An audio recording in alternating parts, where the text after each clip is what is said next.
It's good to see the head on all of your shoulders today. Yes. Yes. It's good to get a head start on our little conversation here. All right. Let's not get ahead of ourselves. Right. All right. So who wants to take the reins? Yes. That's Take the horse you want to take the reins on this one? I'm gonna drive it right to its. That's not Mothman. I can start it. Headless Horseman. Interesting. So I love the story of the Headless Horseman. There's certain stories that are out there that's just like Titanic. For whatever reason, the story of Titanic, the tragedy of it, just like really resonates with me. It's an awful story, but like I'm so fascinated and intrigued by it. Barely, or almost an unhealthy obsession with it. And I think that Headless Horseman kind of falls in that same category with me. It's just like such a cool story, so old. In my head, very, very original. Ironically, I've never actually read the book or read the short story, though. So most of my understanding. I thought you were supposed to read that before this podcast. No, I'll tell you what I did do. I asked ChatGPT to give me a summary of it.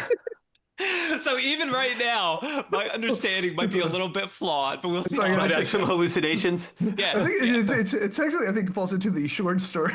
Yeah, it is. Well, this was funny. When I originally asked for a summary of The Legend of Sleepy Hollow by Washington Irving. I said Irving Berlin.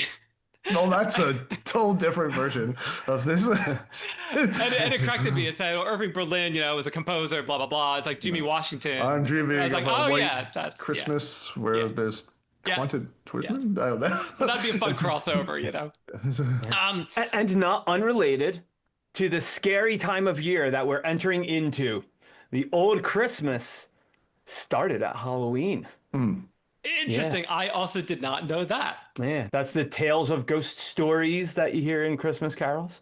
We'll talk about that when it's time for our scary Christmas time. We can't get ahead of ourselves on such a tale of horror. So in reading the summary, basically the animated Disney version and the short story, they seem to track fairly closely. Basically, Ichabod Crane, he arrives in Sleepy Hollow. He's a schoolmaster. He's very superstitious. And the town is very embracing of ghosts. They love the ghost story, that kind of thing. Ichabod Crane is at odds with this guy, Brown Bones. I forget his actual name, but he goes by Brown Bones in the short story as well. And they're competing basically for the affection of, help me out, what's the woman's name? Katrina Van Tassel. That's the one. Okay. And it should be said like that, It should be every time. So they're both competing for her attention. There ends up being this Halloween party. And at this party, he's trying to, win her affection, and he has some kind of conversation with her. We don't know the details of the conversation according to ChatGPT. It specifically says that. But you get the impression that she turns him down, like she's not interested in him. Around the same time, Brom Bones starts up this tale of the Headless Horseman. He lost his head to a cannon. He haunts, I guess, the forest or whatever. Cutscene. Ichabod Crane is going home. Now, this is where the book and the short story and the animated version differ. According to ChatGPT, in the short story, Ichabod is riding through the forest at night, and there is what's presumably the Headless Horseman kind of keeping pace with him. Just kind of riding slowly. They're riding together. Ichabod tries talking to him. The horseman doesn't say anything. Ichabod eventually gets to the bridge. He turns around. The horseman throws an object at Ichabod Crane, hits him, I think, on the shoulder. Ichabod falls off. The next day, a pumpkin is found at the bridge, and Ichabod is never to be found or never heard from again. And then from that, it's alluded that it was Brom Bones was actually the horseman, and Ichabod actually went somewhere else and became a lawyer, I think, and lived happily ever after. And according to the Disney version, had many kids and also enjoys very, very big meals, which he was very fond of food. I think I had to read this in like grade school. Was that probably about right? Something like that. First, you have to read cool stuff in grade school. Yeah, it's like, so there was like, the soldier was a Hessian soldier. Yes. Because in the area, which is like, Irving says it's Sleepy Hollow, but it wasn't called Sleepy Hollow just actually at that time. He kind of, I guess, nixed it. It's basically like whatever town outside of Tarrytown, like in New York, in Westchester, New York. When he's at the party, two people tell stories about the Headless Horseman. First, it's an older man. And he talks about another guy who couldn't he was trying to get away and the horseman got him, and then like they find his like something in the river or like whatever, it's like skeleton or something like that. Because there's like initially Irving frames before people tell the story. He talks about the myth of the horseman. Is like he talks about all the different ghosts and goblin type stories, because this town, which is like a Dutch settlement, and it was like at that time, like historically also, like that area was like had problems with Hessians and things like that during the Revolutionary War, and this is like right, like Legend of Sleepy Hollow takes place like right after. It's like 1790 something, right? Is what even though Irving wrote it in like 1820, you know, it's like it's that time period is that where it's like when he was actually living there as a teenager, you know, like that time. So it's like, but the horseman, sometimes it was supposed to be like he raced out from the graveyard and across the valleys, and then he raced back before the sunset to get back to because his body is tied there. So it's like the idea is like he's out looking for the head that he lost from apparently like a cannonball shot or whatever. And and then like after he does that, Brom Bones' story talks about how he like raced the horseman. Like he was so good he decided to challenge him to a race. And that's where he also brings up like they bring up the bridge part, because initially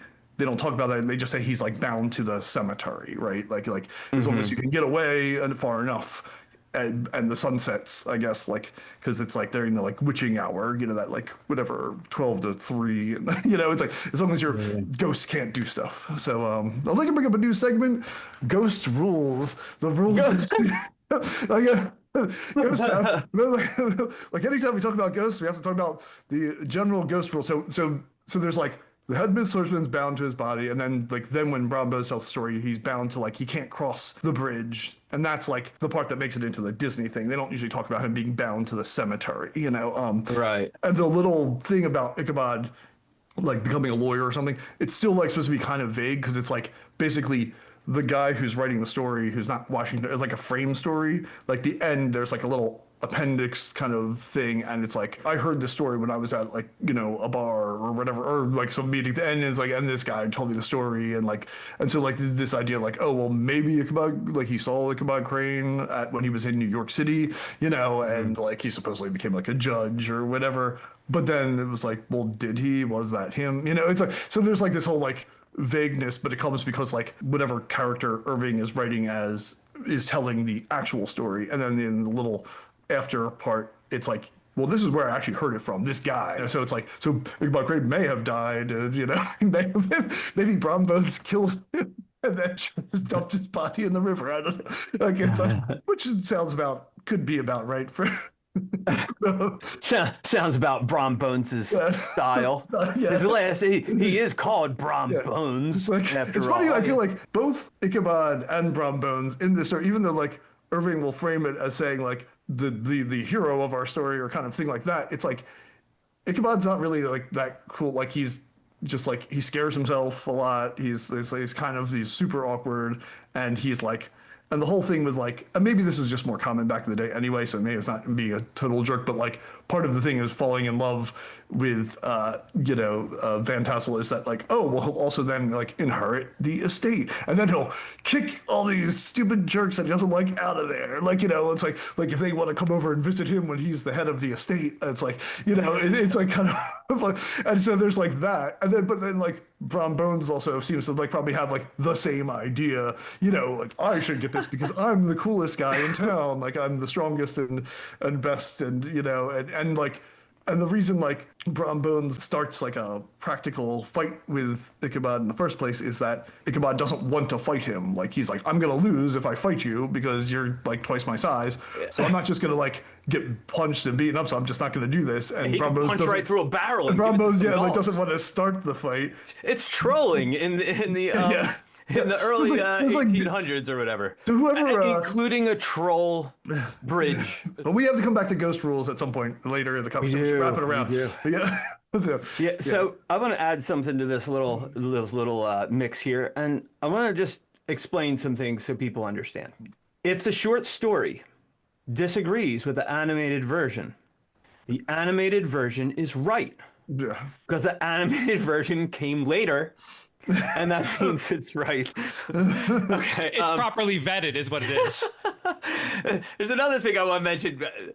Bill, you mentioned about the estate, and that was one of my favorite parts in recent years. Rewatching the cartoon is that while he's like daydreaming about Katrina Van Tassel, and when he's trying to get her, trying to marry her or whatever. And it's kind of like, and it's all focused on the money. It's kind of like, yeah, Katrina's kind of hot, but that farm, I mean, yeah, she's pretty rocking, But man, the financial opportunities.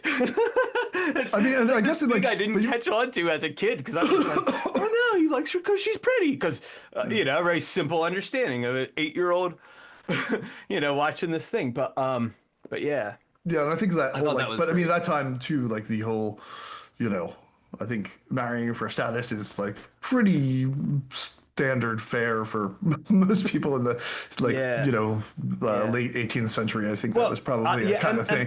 And that's the thing; it wouldn't have seemed weird to be writing about that at the time because like a lot of marriages were economic arrangements. Most marriages in all of history have been economic arrangements.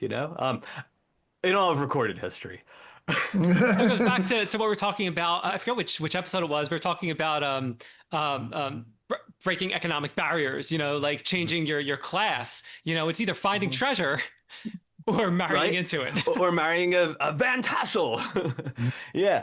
But he got rejected probably because he didn't have any money. But did Brom Bones have money?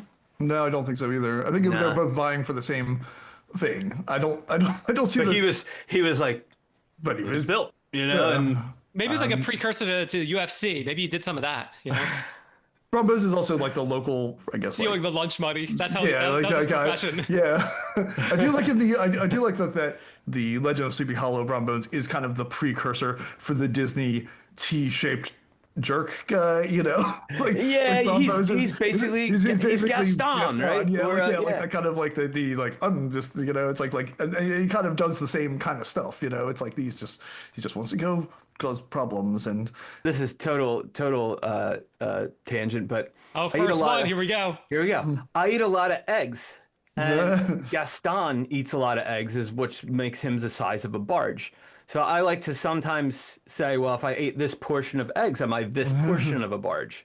No, like, if I eat, he eats 6 dozen eggs or something. So if I eat 1 dozen eggs, am I 1/6 of a barge? Or does it matter where the barge is? Well, it depends too. Is the growth on a logarithmic scale? Because if so, that's going to be vastly different. It's true. It's true.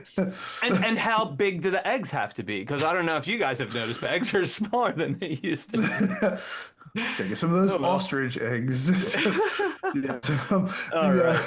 So something just as a weird side note when talking about the difference in the cartoon and like short story, or even like more modern depictions.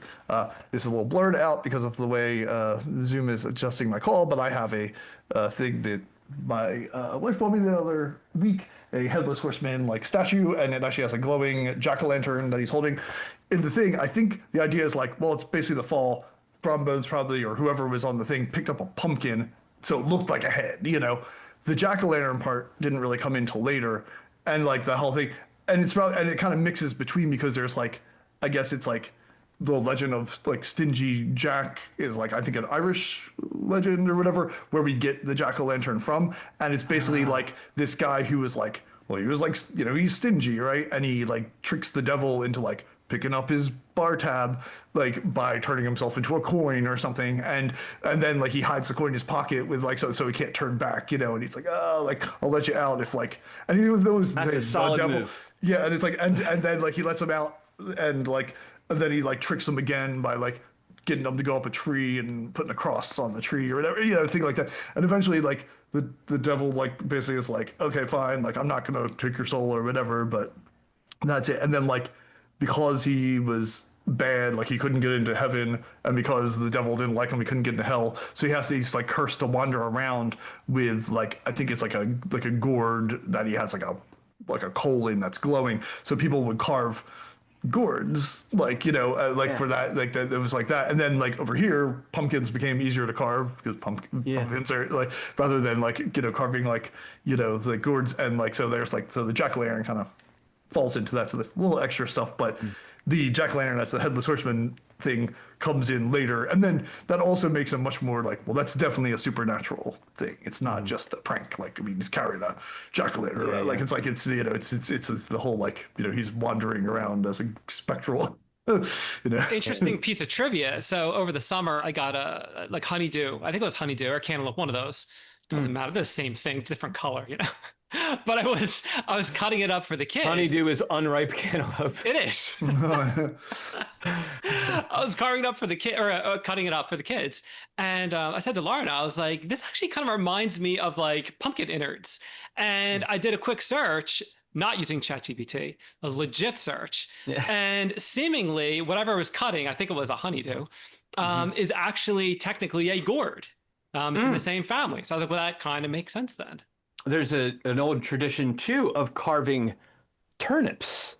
Since we're in this spooky season, carving turnips has an established historic thing. I believe that is also an Irish thing. Carving turnips around this time into little faces and things. So I'm assuming this is not the case. Whenever I hear turnip, I think of a flower. I'm assuming it's not a flower, right? It's the root. It's a root crop. Most people in the States have never seen a turnip. It's like a parsnip. It's like, what the heck is that white carrot? No, but a turnip is a root crop. It looks it's almost spherical, and they're white and purple, and they're prized for their roots. I think you can eat turnip greens. If I'm wrong, put it in the comments. If I'm right, put it in the comments. I wonder if I think tulip, and it's so close to turnip. I wonder if that's why my brain You do thinks think flower. tulip. You do think tulip. I don't know that turnips don't produce flowers because most plants actually. Am I wrong? I think that mostly do. Yeah. Just make that's the the only way claim, they say all reproduce plants unless do. it's a Prove me all wrong. plants. And find one that doesn't. That means it's not a plant. So let's just jump back. So Headless Horseman, like there's like, so the obviously like he's supposedly in like Washington Irving's story, dead Hessian soldier. Apparently, like in the cemetery at the church, the old Dutch like graveyard, there actually is supposedly a tomb to a Hessian soldier that apparently did die out there and was buried. I don't think that was that uncommon in that like area though, because like this is like because I guess I should say Hessians were basically like kind of like German mercenaries that came over during the war to fight, like that were usually hired by the British like during the Revolutionary War, and so like so obviously like that had stuff was happening in that part of New York, that's like, but it's like Washington Irving had to like, he was born pretty much right at the end of the Revolutionary War. So he like, I think like whatever, 1783 or something like that. It's like, and so, but when he was like a teenager, the yellow fever outbreak in New York City, he went up to live in that area. And so that's when he like heard all these ghost stories and things like that.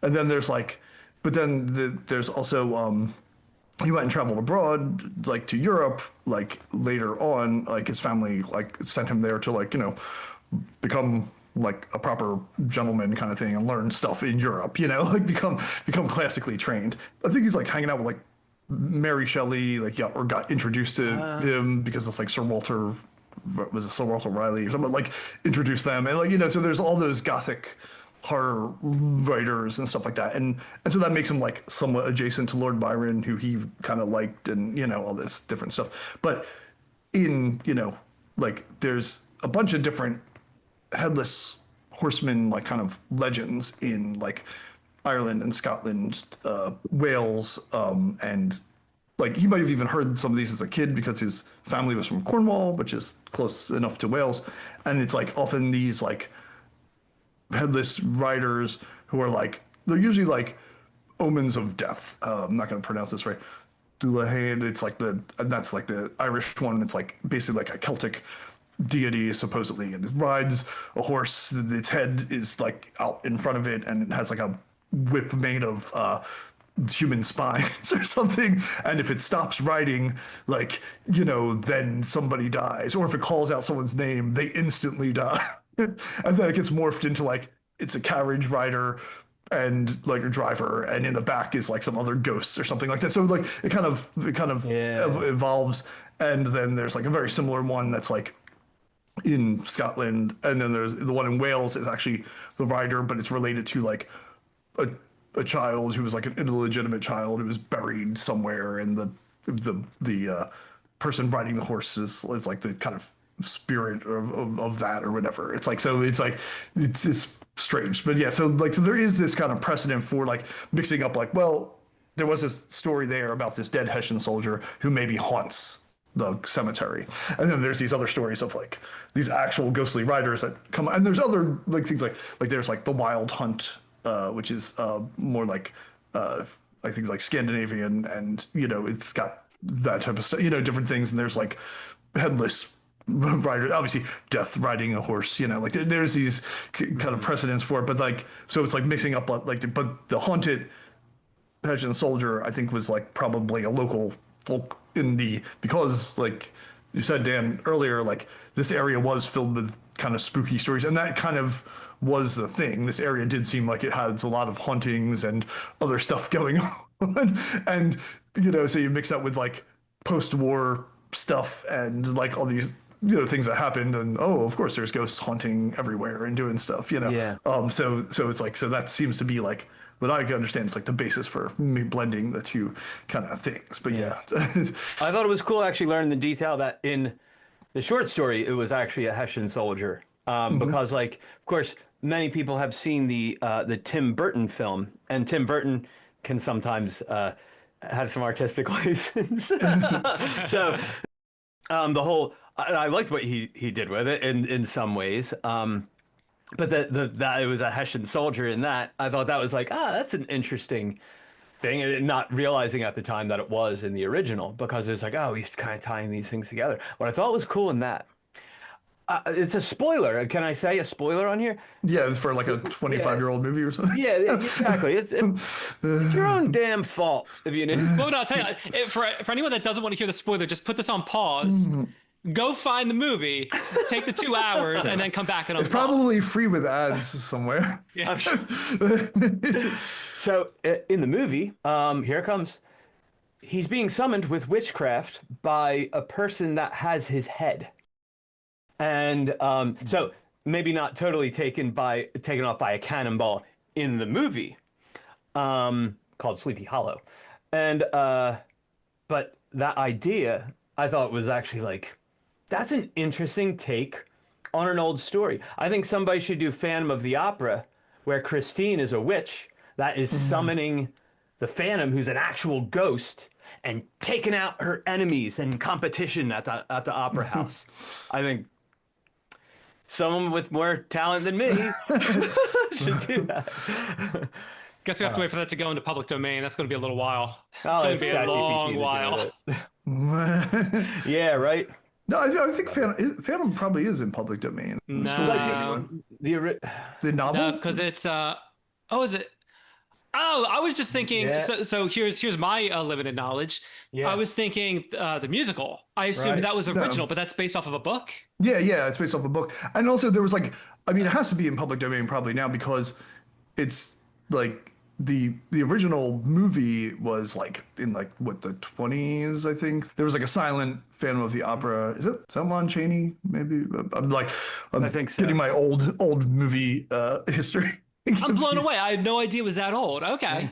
Yeah. 1909 Yeah. was it was originally published as a serial in, sorry, French listeners, Le Gaulois. That's wrong. That's definitely wrong. That shouldn't end like that. But it would be Gaulois if you were saying it without any kind of attempt. I didn't do well in French. We need to Surprise. okay, if can we get one of those like Duolingo sponsors or something? Yeah. If you suck at pronouncing other languages. Yeah, can we get a sponsorship if you're listening? So if the book was first published in 1909, current copyright law is like 70 years after the person dies. So depending when the author died, it may or may not be in public domain. Yeah, and it was But it's published in French copyright laws, though. pamphlet things, or a serial, so probably some kind of a monthly thing from 1909 to beginning of 1910. So yeah, so it's and I figure like I think like that also like applies to. I don't think so someone find out for sure in the comments. Let us know. Can we make this? Can we pool our resources and make a new Phantom of the Opera movie where was it Christine? Is that her name? Christine is a witch using the old mask to summon up an actual ghost to take out her enemies. Christine is the Phantom. Yeah, I mean That's a Scooby-Doo version, probably. Yeah, they just don't pull the mask off though, because it's on an altar with a bunch of. We'll have to get back to like haunted plays or something at some point, because I think because actually like Phantom is sort of like, again, just like the Legend of Sleepy Hollow is based on things that actually were something that did happen. But yes, like Chris said, the Hessian soldier is actually there. There's a marker in the cemetery that says like, the unknown Hessian soldier, and it's like when he was born was unknown, and when he died was during the war. So like so that is like not just like a thing that was just made up for the book. That's clearly there, and there's apparently stories of them being haunted. It's like I just had an idea, but I'll save it for the monster ratings. Yeah. So I'll add to that. So Baba, we actually watch the animated version every Halloween. It's like part of our yearly rotation. We do that, like the Garfield Halloween special from the 80s. There's like a handful of shows we do. And I would say check it again. I am almost positive they mention that it was a Hessian soldier in the animated version. I'm almost positive, but I could be wrong. So check it out. It's the perfect time of year for me to revisit. It really is. And it has the great song. Even though I'm not a big Bing Crosby fan, I do appreciate the song. Come on, you've got a Bing Crosby tattoo. What are you... Yes, but it's not where people can see it or me. That's either. right. Like because then they'll make you sing the song. But actually, the reason you have it, truth be told, is because of the music in that. In that. Yeah, it's also Bing Crosby decapitated head. It's got a great line in it that I thought of, Dan, when you were given the just thinking about Bing Crosby's decapitated head. When you're saying about him riding along and how he's trying to talk to him, and there's a great line in the song, "You can't reason with a headless man." Yes. Like, that's so good. It's good. I love it. Yeah, very clever writers. According to the summary I read, it doesn't seem to be the case that Ichabod's trying to like quickly get away from the horse or from the horseman.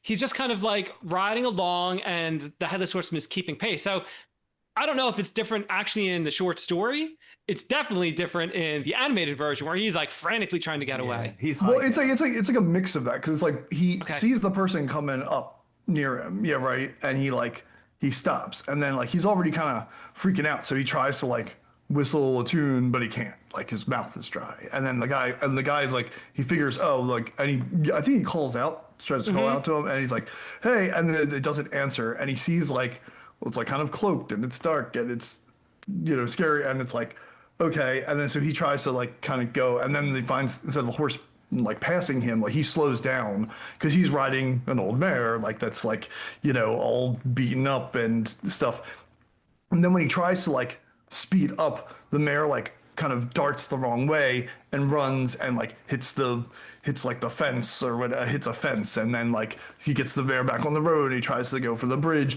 and the saddle starts coming loose and comes out from underneath of him, and the horse just keeps following him, and as he's picking up the pace, the horseman's picking like, so it's like it's just there, until he finally does get across the bridge, and that's when he gets hit in the face with the pumpkin, or the head or whatever it's supposed to be, knocks him out, and he loses consciousness. So it's like, but so like the saddle gets lost and all these things, so there's like, so a lot of that stuff does happen in but it's a little more actiony, it's like, but yeah, it's that kind of thing. So like headless things, they're scary for some reason. Mostly because we don't often encounter normal headless things. But it turns out there's like a weird history of headlessness and heads that is just like ripe for the picking. And it's you got these things called blemmies, which are headless creatures that are said to exist. Their faces are actually in their chest. They're claimed to exist in Europe, and then later they claim they exist in India, and then when we're in the Americas, no, it starts they exist in Africa, and then I think in Europe, and then in India, and then in the Americas, and it's these things like that people keep claiming they encounter these things, blemmies. You've got a bunch of headless saints that are called cephalophores, I believe. So, kephalos is the Greek word for head. And so you've got these. So the things I was talking about, the blemmies, the Greek word for them is akephalos, the headless ones. So later on, of course, you've got the character akephalos is the headless spirit that you summon up in the headless rite, the scariest demon that all other demons are scared of, and you summon it up for exorcism. You scare the crap out of them with this headless thing. But why is that so scary? Like dragons, okay, if you think about teeth are scary because you encounter things with teeth that could kill you, or claws, or sharp things, like these things that show up in monster design, if you will, that are recurring things that look like things we might encounter in the so-called normal world that could kill you, hurt you, or whatever.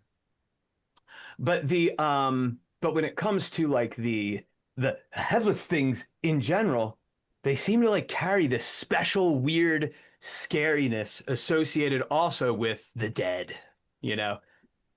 So anyway, I wanted to throw that out there. I know there are other stories of headless riders and things, but this idea of headless saints, which I can come back to because I just flapped on for a minute, but yeah, very strange.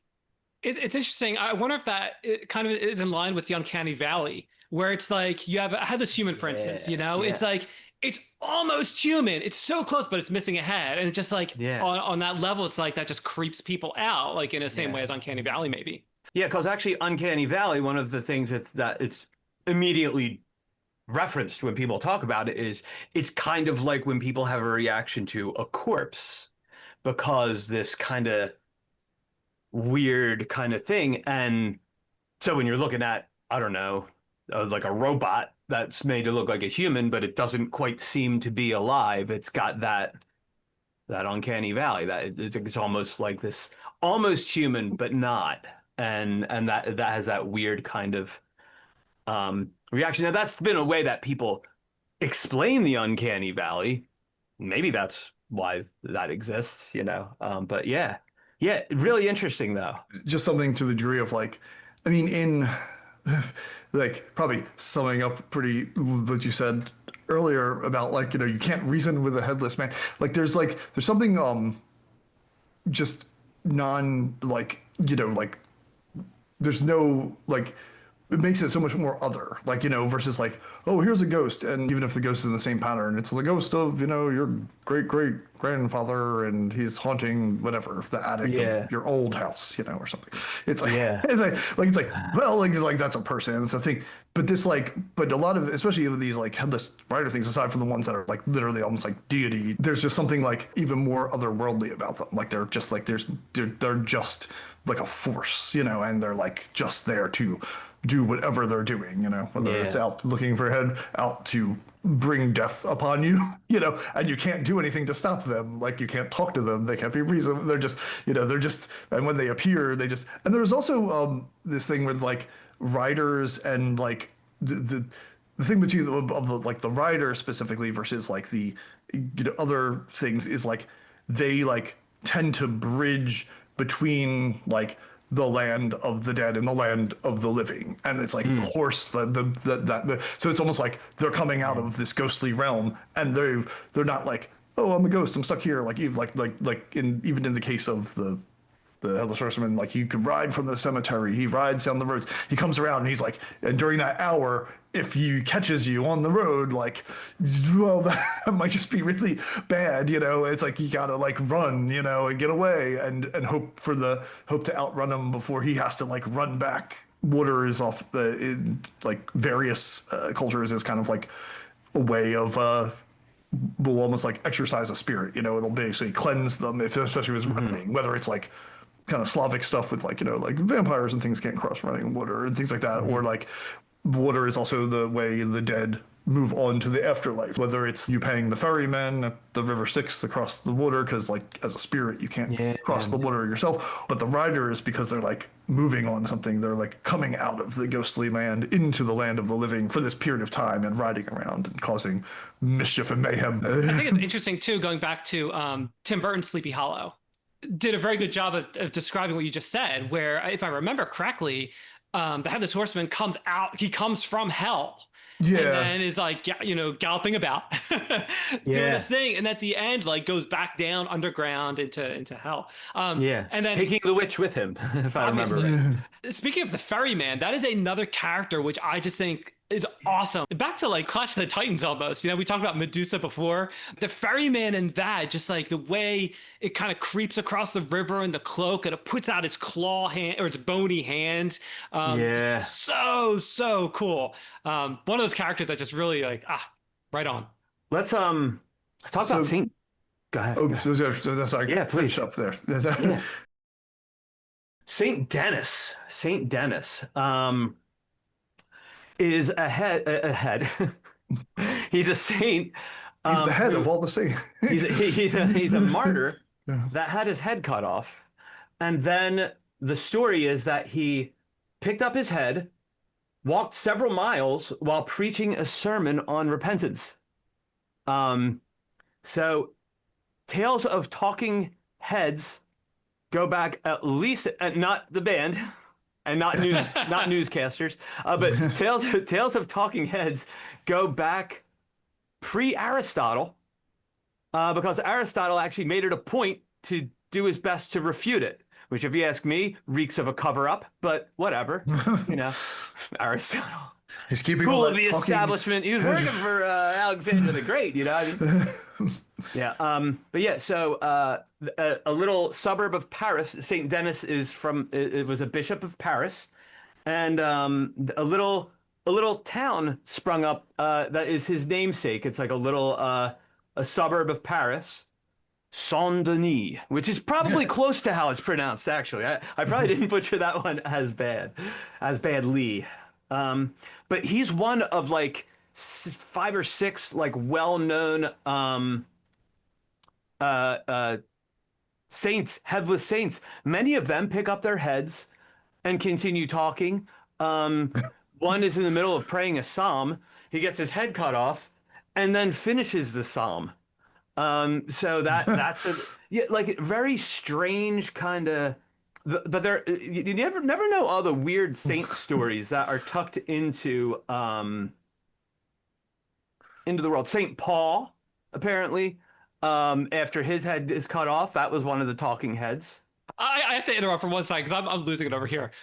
There is a like Monty Python Flying Circus skit in here somewhere with like I'm picturing this like all of a sudden like someone's like they're talking, you know, all of a sudden off with the head, like picks it up.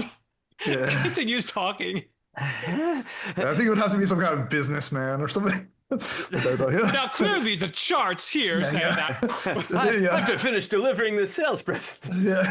Did Johnson close the deal? Well, he lost his head in the middle of it, but he closed the deal.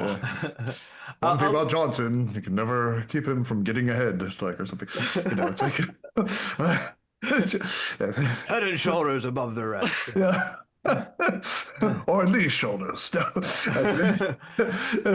So I'll leave the headless saints there. There are a few more, but we've already. Let's just jump back to you because I think we do have to. We'll have to add this seriously as a segment of ghost rules. You know, like when we, you know, just like there's these little interstitial like. Ghost rules. It's like because we have come across this a little bit before. I mean, like obviously, like Bloody Mary has some level of rules. There's like things to go with this. Headless Horseman has at least three. I guess let's see. He has can't cross the water over the bridge. Like the bridge is being like a symbol like to the other side, and crossing the water a symbol to the other side. He is attached to where his body is, like in the cemetery. So it kind of things.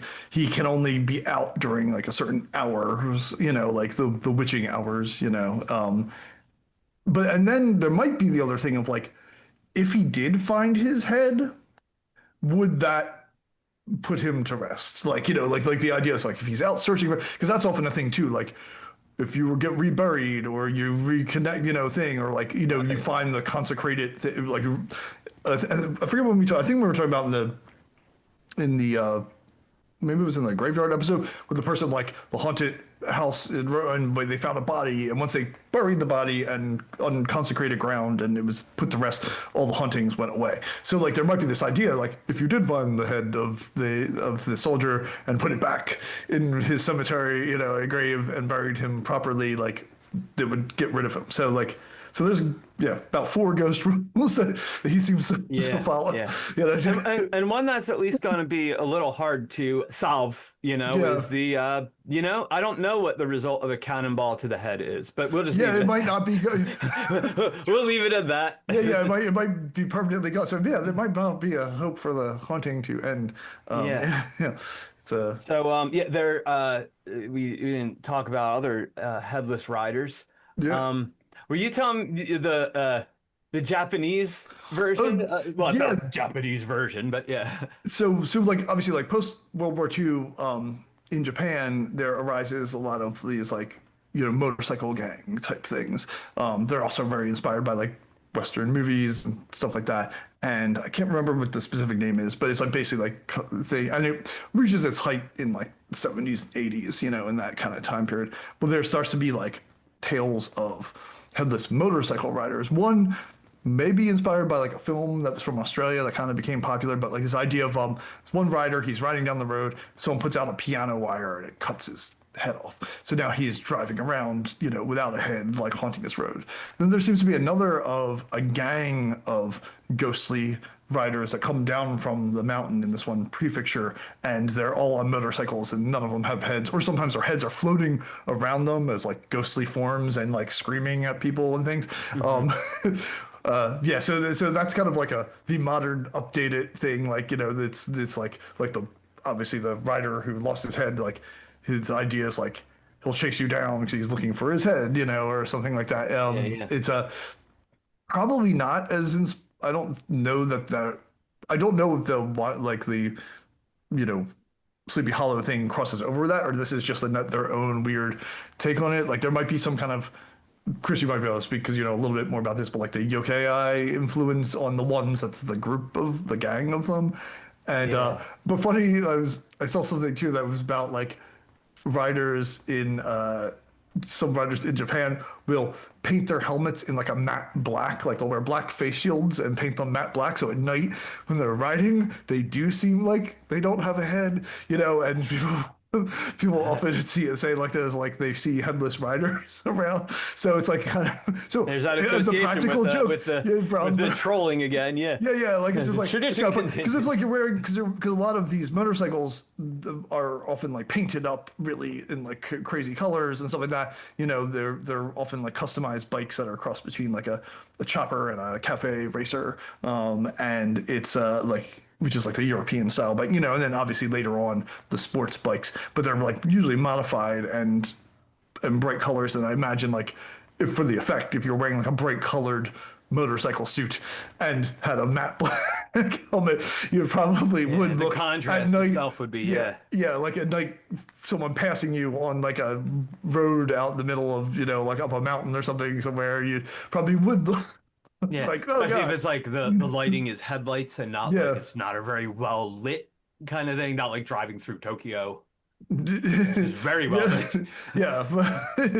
But these but where people will race motorcycles and stuff up in these like more like mountain pass regions and stuff like that, so it's pretty cool. Like so even I thought that was awesome more when I heard that.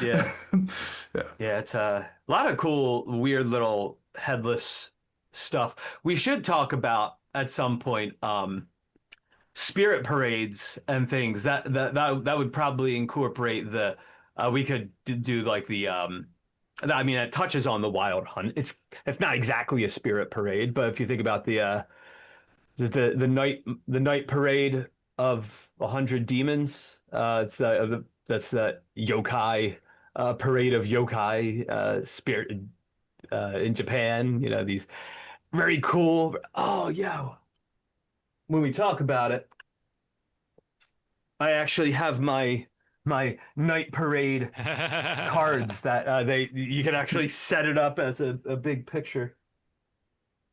I dropped something So when I pulled that down. going back to the rules, it kind of reminds me when we were talking about zombies, and we talked about, specifically I mentioned this where it was like different undead, nice.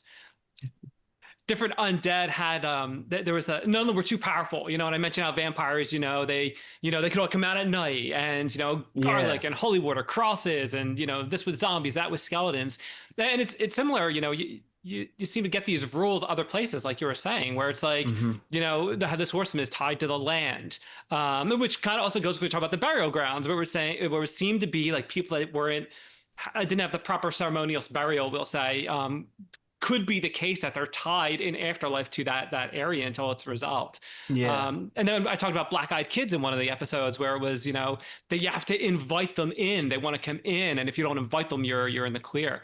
It's very interesting that we seem to have these rules, that these things seem to have these rules about them, whether they're real or not. It's very, very interesting. And I wonder, is it because we're bound to rules like as humans, or, is if you believe that these other things exist, like there are some other rules bound in that area as well, in that dimension? Very interesting. Interesting. Yeah. Yeah.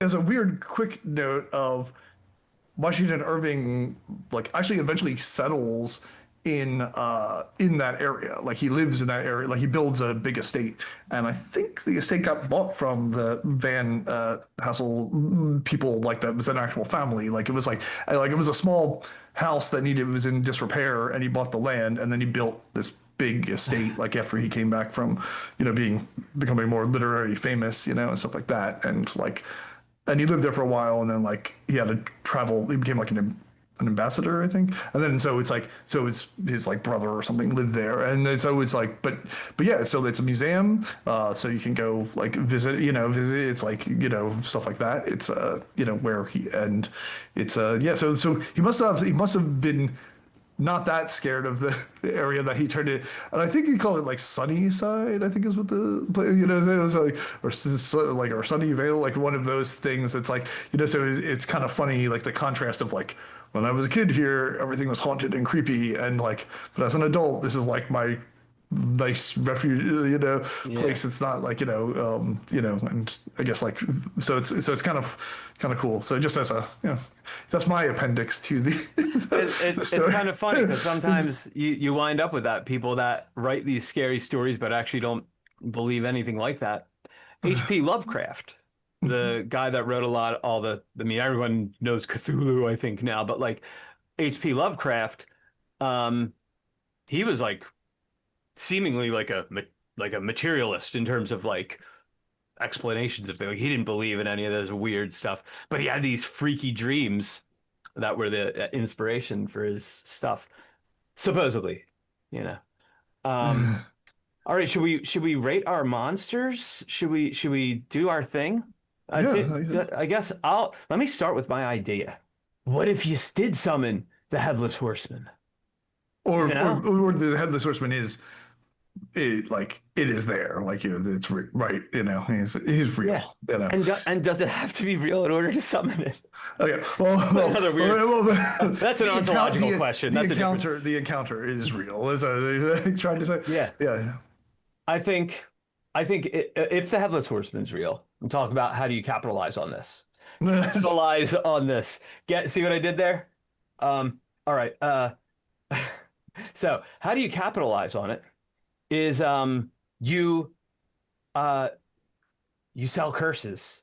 You have the way of summoning up the Headless Horseman and using him against enemies. And I think it would be an interesting experiment. If any of you in this spooky time of year do that experiment. Let us know before you do the experiment, and hopefully afterward.